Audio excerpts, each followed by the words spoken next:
selling certain art pieces. Hello, I'm Justin Gick. And I'm Callie Montana. Philly may be known as a city of brotherly love, but that could all change this summer. We have all this and more coming up on LTV News, where the action never stops.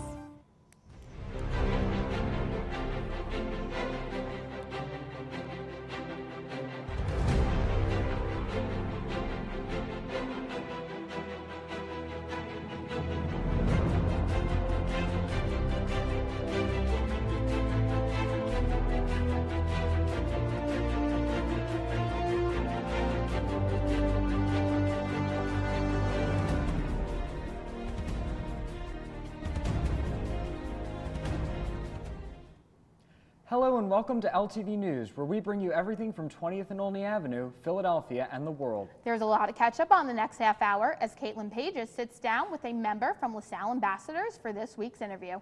So let's hear the buzz around campus.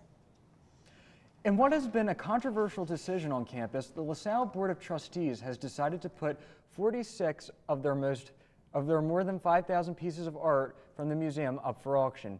In an email to alumni this month, President Colleen Hanich explained that the money received would be used to help finance Momentum 2022, LaSalle's 5-year strategy plan. Specifically, the plan for the finances is to allocate them to develop Connolly Library to include new state-of-the-art technology and teaching practices, help fund the freshman academic seminar starting in the fall, which is designed to frame the new core curriculum, and finally, to continue to support the De La Salle Institute of Advanced Teaching. Hanich also rejected the criticism from multiple media reports, which have written that the funds will be merely used, quote, to plug a deficit that the university is currently facing. I think it's a pretty complicated issue. I think we do need to remember that LaSalle is in a little bit of a budget, deficit. So I do think that's important to help solve that, and also the money is going towards, I think, some pretty important initiatives, both the new core curriculum and also different aspects of resident life. I really don't have an opinion on the art being sold, but it's pretty cool that LaSalle has an art museum. So if we do get a lot of money from this, I'd like to see the money go to something good. I mean, it's just 40 of 4,000 pieces. Why does it really matter? And I've only been down there once, and I don't really intend to attend again. Justin, I have to say that this has been a really big issue, and I know students are really outraged about it, and recently they had a protest about it. So it's kind of crazy how, people are so heated about it. What are your takes on it? Yeah, absolutely. I've been following this over the break and when it developed. It's very interesting to see what they're going to, come up with, and we'll have to see what happens. Yeah, it should be interesting. But LaSalle has joined a partnership with the Philadelphia School District that will allow high achieving high school students to enroll in college courses. The program is currently available to Central High School and Philadelphia High School for girls. The superintendent of the Philly School District, Dr. William Height, stated, quote, "This program will allow our students to have the college experience while still in high school." President Hanich also commented on the partnership, saying, quote, "Strong communities need educated citizens, and the partnership is one way that LaSalle is working to help build these citizens. LaSalle is proud to stand hand in hand with our neighbors and to share it in this responsibility of giving local students opportunities to enrich their high school educations." Getting feedback on your resume just got a lot easier. Career Services is now offering a new walk-in appointment system. Not only can you get the help you need in Founders Hall, but Career Services is now offering walk-in appointment opportunities all around campus. Appointment locations include the library from 4 to 6 every Monday, at Starbucks every other Tuesday from 11 to 1, and in the Commuters Lounge every Thursday from 12:30 to 1:30 by the Union Information Desk. These new convenient appointment locations give you the opportunity to easily have your resume or cover letters reviewed or get any other career-related help. Callie, I definitely am going to take advantage of this opportunity. I've been wanting to get my resume and all checked. I think it's really smart that they're having different locations on campus, because if you're not like a business major, you might not want to walk all the way up to West Campus, and sometimes people are a little, hesitant, but having all the resources, I think it's a step in the right direction. Absolutely. But LaSalle Dining Services has kicked off a hygiene drive to benefit the Sisters Returning Home, an organization based out of Germantown. The program, which has previously worked with the Community Building Team and the Leadership and Global Understandings program, helps women transition from life in prison to life back at home. Items that are most in need are shampoo, deodorant, toothbrushes, toothpaste, and other hygiene products. Donated items can be dropped off at LaSalle dining locations, the Residence Life and Community Development Office, the Communication Center, and the Public Safety Office. Collections are occurring now through Monday, February 12th. Student ambassadors serve as a direct connection between our valued alumni community and our current student body. Caitlin Padgett had the opportunity to learn more about the program by sitting down with a member of LaSalle Ambassadors, Ryan Wall. Check it out. So Ryan, tell us a little bit about ambassadors. So thank you for having me. I'm very excited to be here. Ambassadors is one of my favorite organizations on campus. And basically what we do is we act as the liaisons between alumni and the current student body. So what that means is that as ambassadors, we kind of help keep people who have graduated from LaSalle, we help keep them in the mold of things of like what's going on campus. So we do that in a lot of different ways. We go to different donor events and we talk to alumni and like kind of let them know what students are feeling like, you know, different updates on campus, stuff like that. Another thing that we do is we do a lot of community service and community outreach, just as a way of promoting LaSalle's identity and LaSalle's brand. And we also help out with, you know, a lot of different things on campus. We're typically like the go-to group whenever a department needs help with anything. So we do a lot of different things, and that's why it's such a fun thing to be a part of. Yeah, definitely, and that's an awesome way to, like you said, bridge the gap between current students and alumni. Do you have any favorite events that you've either worked or volunteered at through ambassadors? Yeah, so I have two that come to my mind immediately. My favorite is the, it's called Brunch with Santa, and it's something that I worked for the past 3 years, and basically the ambassadors and the Alumni Association host a brunch with Santa. And there are a lot of different kids that come through, and over the past 3 years, I've seen these kids literally like grow up. Aww. And it's the sweetest thing seeing them every single year. They always like give me that look of like, I know who you are, but like I don't really remember. And it's just a great way to like talk to former explorers and kind of see how LaSalle is a community that goes beyond, you know, my 4 years at this place. And future explorers, it sounds like. Exactly. The other thing that I thought was super cool was 3 years ago at this point, when the Pope came to Philadelphia, there was the World Meeting of Families, which LaSalle held. And that was a big thing that was, you know, monumental for the university. It really helps LaSalle put itself on the map. And I was able to be a greeter for all of these different mayors who are coming. I got to talk to Mayor Michael Nutter. I got to talk to the mayor of Baltimore, New Orleans, a couple other places. And I was actually the seat filler for the Archbishop of Rome. Wow. Yeah, he's the Pope's like second-hand man. And it was kind of funny because a couple of weeks ago I was doing work at my internship, and I ended up doing a press release and a backgrounder on this man who I had no idea was like as important when, you know, I was just filling in his seat. So there's a lot of different things that Ambassadors does that allows you to kind of have like that really cool experience at LaSalle that you wouldn't necessarily think of. Yeah. So I've never been an ambassador. Unfortunately, it sounds like a lot of fun, but I've had the honor of hearing a lot of these stories from you and other ambassadors. Do you have like a really fun story about LaSalle from like yesteryears that some of the alumni have told you? Well, it's funny because we meet so many really cool alumni, and that's a wonderful way to get introduced to networking with people when it comes to looking for a job or just like kind of getting more insight about LaSalle. Because as we all know, LaSalle has changed so much over the last, you know, 50 years, and all the people that come back, they always have new perspectives and new stories. I can't necessarily pinpoint one story. There are, of course, you know, the tall tales about, you know, the cow in the dorms, and just hearing about how LaSalle used to be a totally different campus with a different vibe, and I always think that it's really fascinating to see how the community has changed. You know, I love hearing stories about when alumni come back and they tell us about how, you know, they would stop at the trolley car because, you know, instead of the bus route, there's a trolley going up and down Olney Avenue, or, you know, going over to the fields to study and stuff like that. Plus, we usually have these conversations over some very high quality Aramark food, which is always a pleasure to have. But I think it's really about having these conversations with alumni because a lot of them are friends. So you get to kind of tap into this like 40-year-old friendship with someone and be a fly on the wall. And it's such a great reminder that like the friends that I make here are gonna last forever. Yeah, definitely. And so as people are watching and they're getting very excited about ambassadors, what originally drew you to ambassadors as they're like, oh my gosh, maybe this is something for me?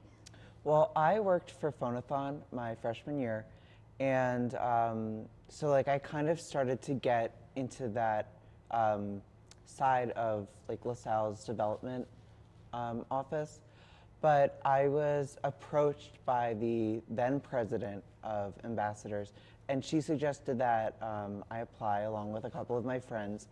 And I looked a little bit more into it, and I thought that it would be something kind of cool, and it would give me a different experience at LaSalle. So I ended up applying, and it's a very like quick, easy application.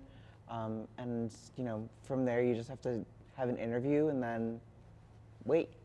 Awesome. So for all of the students out there who are current LaSalle students, freshmen, sophomores, and juniors, I believe, right? Yeah. And they're interested in becoming ambassadors, how can they get these applications? What's the time frame for applying? Yeah, so applications are going to go out in the next couple of weeks. There are going to be 2 or 3 more information sessions that'll be held throughout the month of February, where you can kind of meet with some current ambassadors, you can meet with different people involved, and just kind of see like if this is the type of commitment that you're willing to take.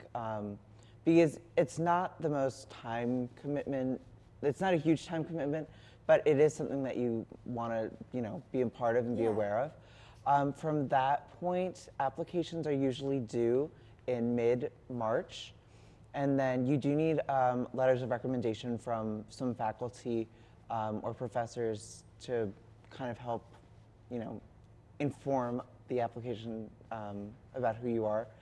And then from that point, there are interviews in April, and then you hear about it, and you know, you're able to kind of start going to meetings or be a part of events and stuff like that.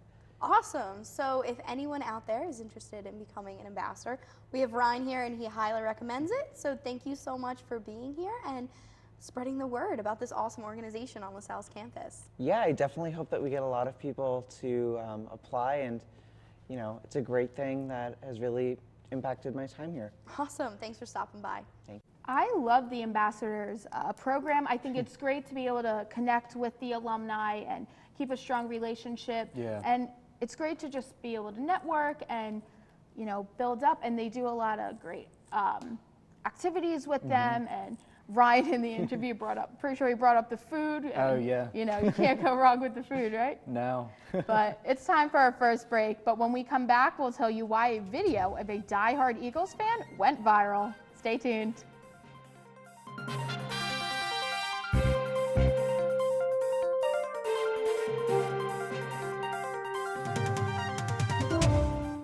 Hi, this is Eddie Dunn, host of LaSalle's favorite TV game show, Q&A. I'm here today to tell you to watch LaSalle TV.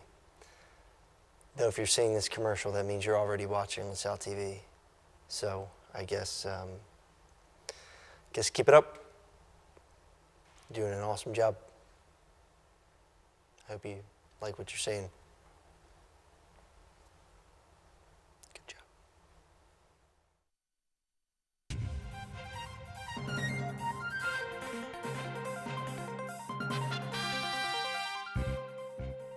Welcome back.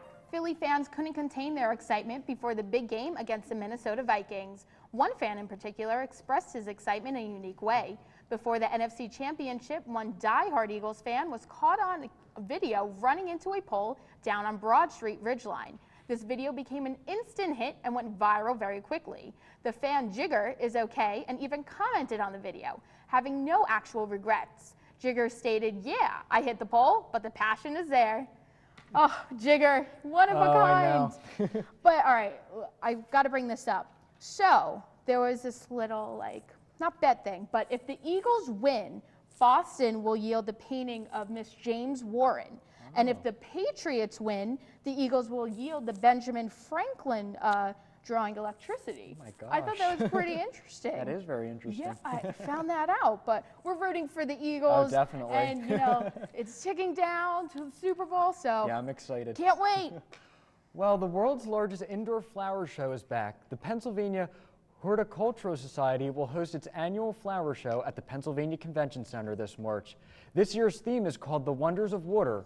The theme celebrates the connection between flowers and water using displays featuring different climates, like woodlands and rainforests. The goal of this year's show is to showcase the diverse foliage found in each of the climates. The show also places emphasis on water conservation. Environmental experts will be on hand to teach visitors about how they conserve water. The flower show runs from March 3rd to the 11th. Tickets can be purchased online at theflowershow.com or site at the Convention Center. And Philadelphia will be holding its first women-only triathlon this summer, hosted by Delmo Sports. Founder Stephen Del Monte created this all-women event, saying, quote, "Now more than ever, I'm aware of limitations that society sometimes sets on girls and women," end quote. This triathlon will consist of 9-mile bike ride, a 3.1-mile run, and a 400-meter swim. The triathlon begins with the bike course in Fairmount Park, passing by the Horticultural Center for the running course, and ends with the swim at the Kelly Pool. The event takes place on July 8th. Registration has already opened on the Delmo Sports website, costing $99 for individuals and $149 for a relay team. The Philadelphia Auto Show is in full gear, and this year marks the 117th edition of the Auto Show. Our Nick Pulio has the story.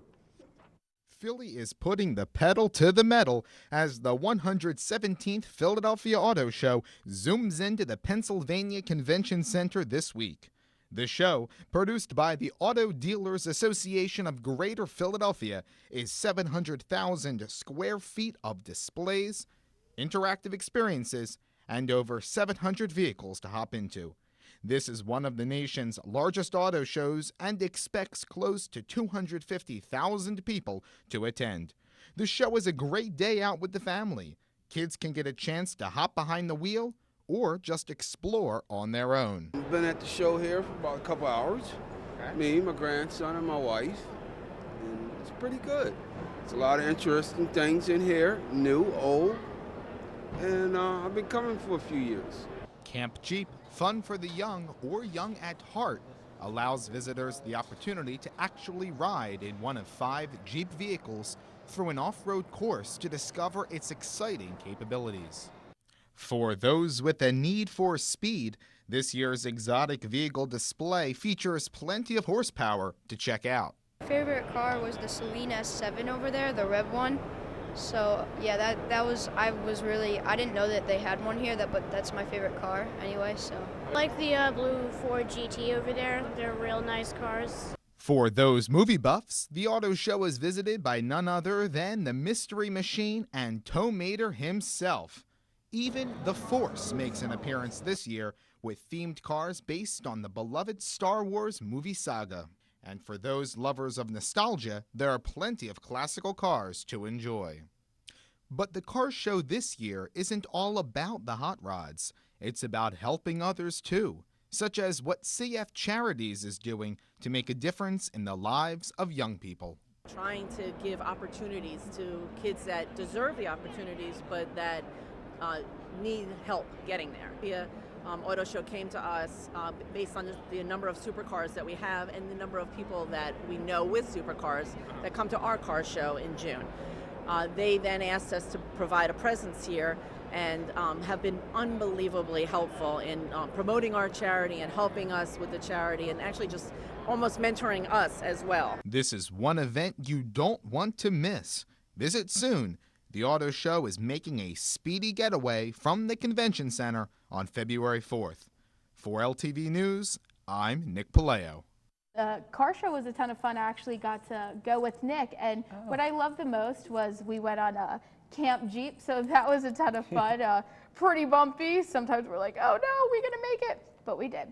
But anyway, I also loved all, the family bonding time and seeing the kids getting in the car and playing with all the features, and a lot of them couldn't even reach the pedals or anything, so it was cute. Coming up after this last break, a popular toy store has been in business for over 65 years, but now they are in trouble.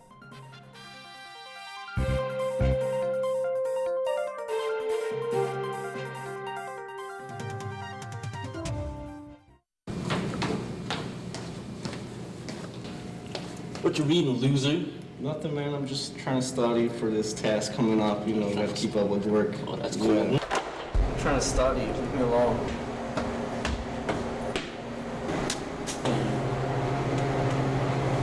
Hey, man, leave him alone. He's trying to study. All right, man. You got it.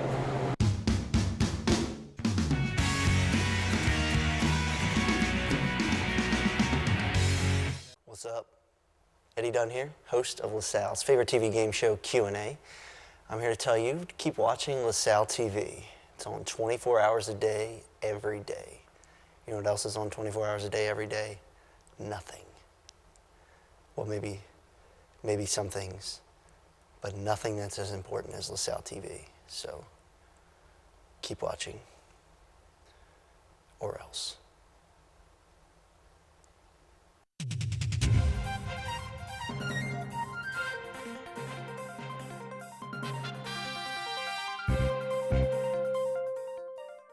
President Trump signed a bill to end the 3-day government shutdown. The bill will last only until February 8th.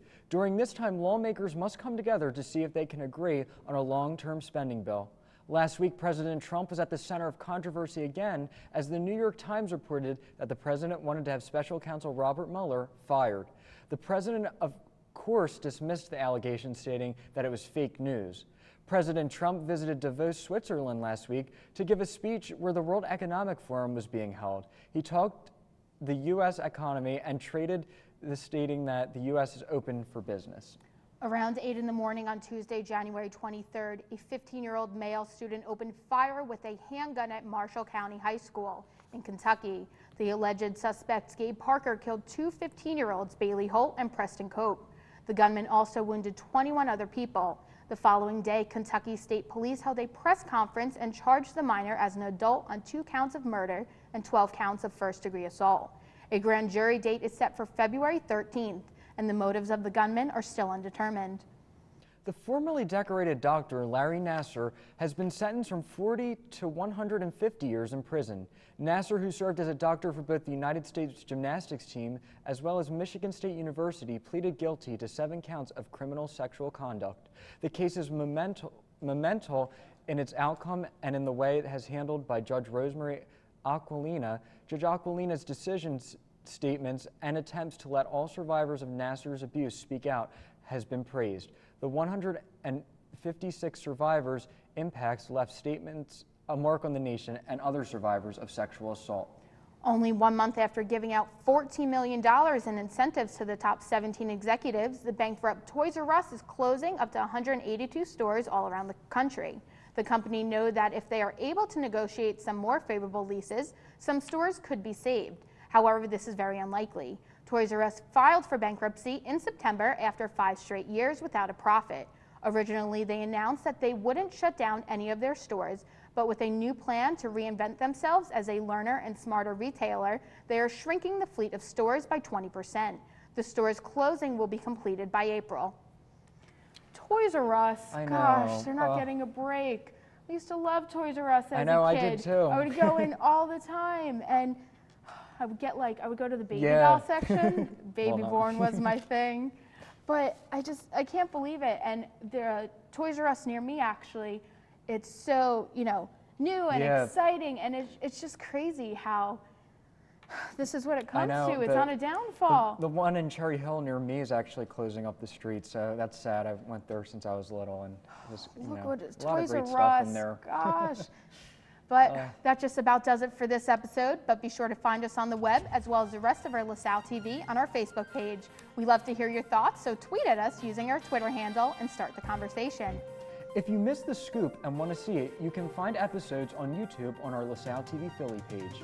Until next time, for Caitlin, Justin, and the entire crew, I'm Callie Montana, and thanks for watching LTV News, where the action never stops.